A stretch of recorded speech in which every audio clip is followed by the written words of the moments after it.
Hi, today we're going to go over how you can improve the tone of your acoustic guitar. When we buy a guitar, we're looking for the best sound, and that sound partly is formed from the wood, tone wood, the guitar is made of. I would mention first off the fingerboard material. Ebony gives a crisper sound. Rosewood gives a darker, richer sound from the fingerboard. The back and sides are what people normally are concerned about. And the back and sides usually for desirability are rosewood. Rosewood does not bounce sound directly back, but has a very, very brief time lag in bouncing sound back. That gives kind of a reverby sound that sounds rich. That's why people like it. Next in popularity is mahogany, and that gives more of a woody sound, and it's more of a mid-range. Maple is third in line. That is currently my preference, or one of my preferences.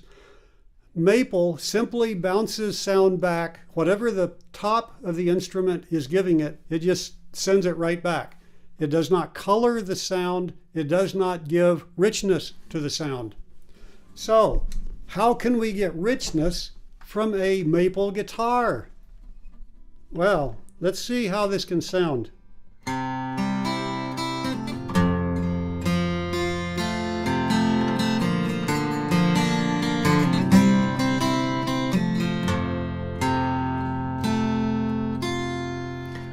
Okay, what I have found in order to get richness, good sound, I have found that if I was to lower the tuning on my guitar, in this case, after I have dealt with everything on this, 4 frets, I put the capo down, 4 frets down, tune the guitar then to standard tuning, play it, and it sounds good.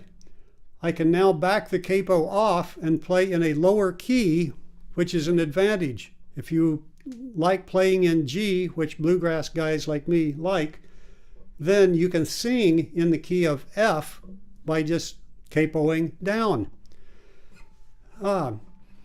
Okay, I have really been blessed with this, but I wanted to go even further.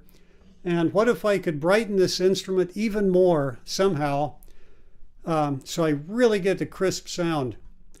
I did some research on the internet, and I found that some classical guitars actually have a finish on the inside of the back and sides.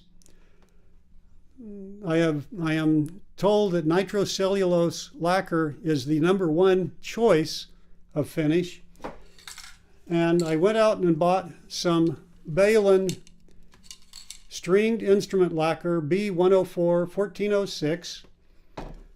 And at first I was really conservative. After I carefully masked off my guitar, I'm in a safe place. I'm not breathing the fumes, which are toxic if it's nitrocellulose.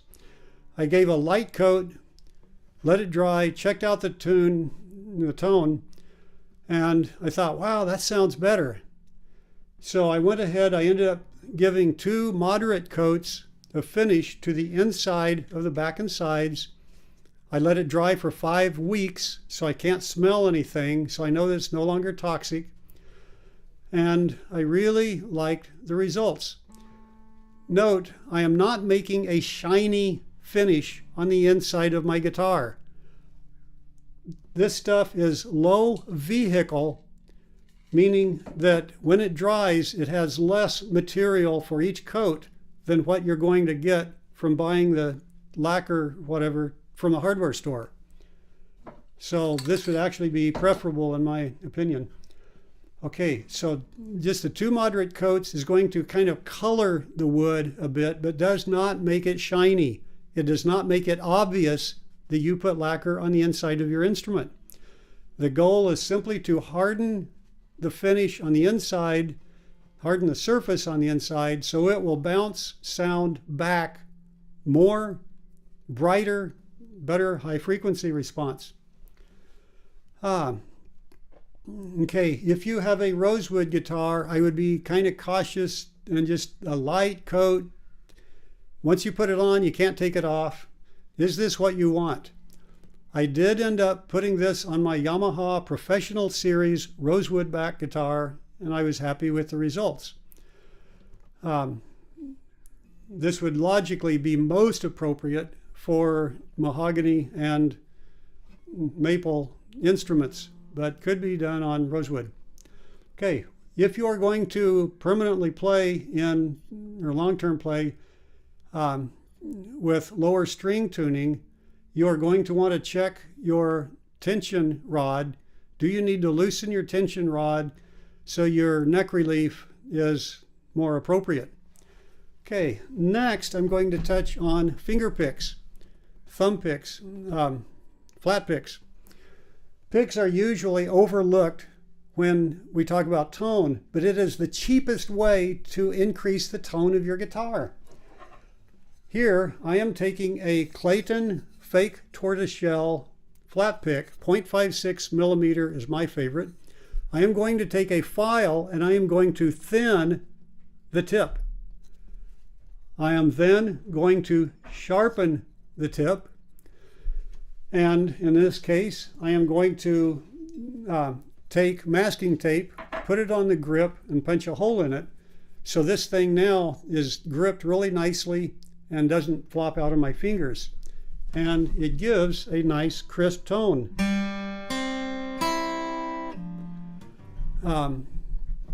So premium. Okay, I can go on and do that with my finger picks. My thumb pick, made of plastic, I take the file, thin the tip, sharpen the tip. I even put it in hot water, and I not only form it to my thumb better, but in the hot water, once it's heated, I can bend over the tip just a little bit so it has a little bit better attack on the string. Okay, finger picks, Ernie ball pickies are more pointed by far than Dunlop banjo picks and give better tone. I even take these and file even thinner so it has a crisp sound. I use these Ernie ball pickies for finger picking, even not only with my banjo, but with my classical guitar also.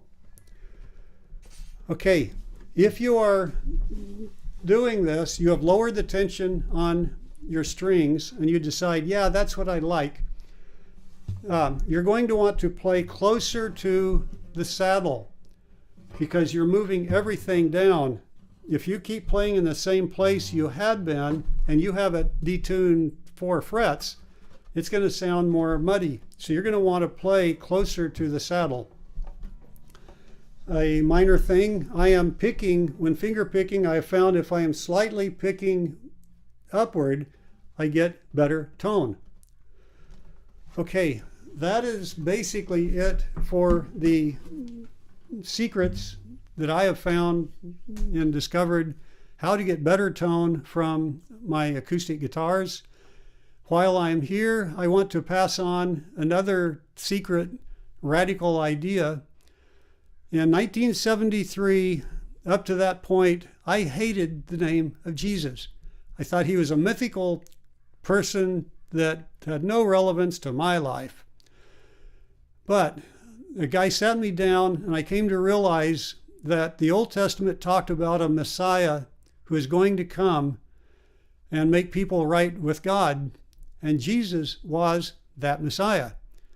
When Jesus died on the cross, he was paying in full the price for my missing the mark, my sins. So when Jesus comes back, which he will, and has a day of judgment, I will be found guiltless. Now, when he arose, he gave me his life. I need to surrender to him, which I have to do daily. I admonish everyone to do the same. This is more important than anything I've covered concerning the guitar. I know that it's not politically correct, but it needs to be said. Have a good day. I hope this helps you, and seek better tone from your guitar. Bye-bye.